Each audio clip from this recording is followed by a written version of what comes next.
Ryan, congrats on your debut. Tell us how that went. Thank you. Yeah, obviously it was an awesome experience for me. Really honoured to represent my country, to represent myself, and obviously have the the special task of walking out and stepping forward onto a test match arena. Nothing to take lightly.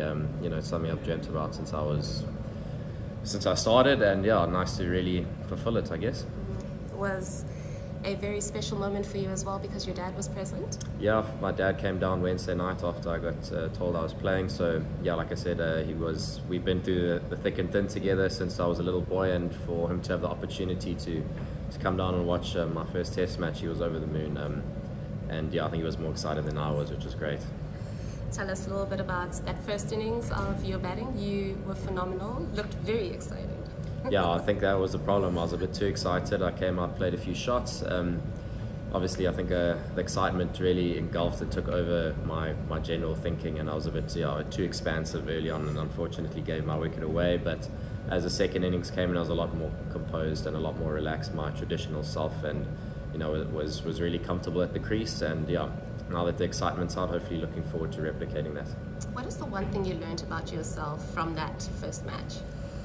It's not the first time I found myself being a bit too excited, so I think what I learned from myself even before that last test was just when I'm in that state of mind, just to let it happen. It's tough to really fight it. Just try calm yourself down to an extent where you can go and really try and make the best decisions, but it's tough to fight. I think if you fight it, you're going to end up playing an even worse shot than what I did there. So I think it's time to just let it go and find a way just to make the most of it while it's around. Was there a bit of banter when you walked back into the dressing room? More of a stupidity. I think the way I got off the mark was, either brave or very stupid. I don't know which one it is still. I think it might just be a little bit of stupidity, but yeah, I think there was a little bit of what's happening there kind of moments. And it's a team that people are always very happy for one another's successes. Did you feel as though you had the support of the rest of the team? Yeah, definitely. I think that's a hallmark of the South African cricket side, is that we celebrate each other's success, because we know how important it is into winning a test match, into winning any game of cricket. It's really important to support your teammates, because you do need them. And yeah, like I said, I've been around the group now for over a year, and I felt well supported from not just the players but also the coaching staff. We're in Port Elizabeth, and as always, it's extremely windy.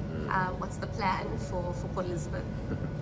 Yeah, plan for PE is we obviously heading out into our first training session today, so I think it's just about trying to get used to the conditions.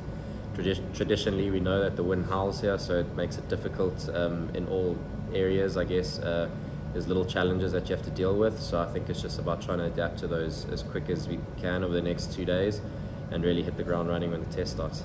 I should have said Tareja because the name has changed. You should have said that. We'll do a quick video with the players, seeing how you guys can pronounce the name of the new city. Your new city. I'll go last. Take us through your assessment of the team's performance in total after that first test match.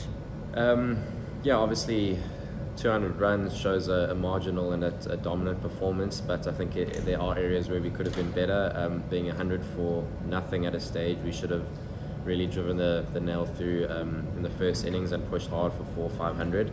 So I think as a batting group we let ourselves down there, but with regards to the ball, I think we were exceptional, with obviously Kesh and Simon taking most of the damage there. Throughout the fielding, I think we dropped a few chances, so there are areas to work upon, obviously with the bat and with the field, but I think the guys will go through their individual prep and make sure that they can get it right, and hopefully we can show some improvement in the next test.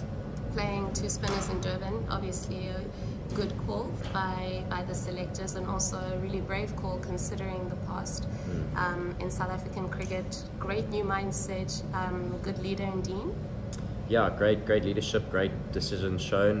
The stats and Kingsmead traditionally does spin, so like you said, it's not really seen with the SA cricket and the Proteas to pick two spinners, but I think when you have two world-class spinners in Harmia and Kesh, it makes a big difference, and it makes that decision a bit easier. And I think they got 14 wickets between them, so it was a really dominant and exceptional performance, a brave decision, but it's obviously the right one.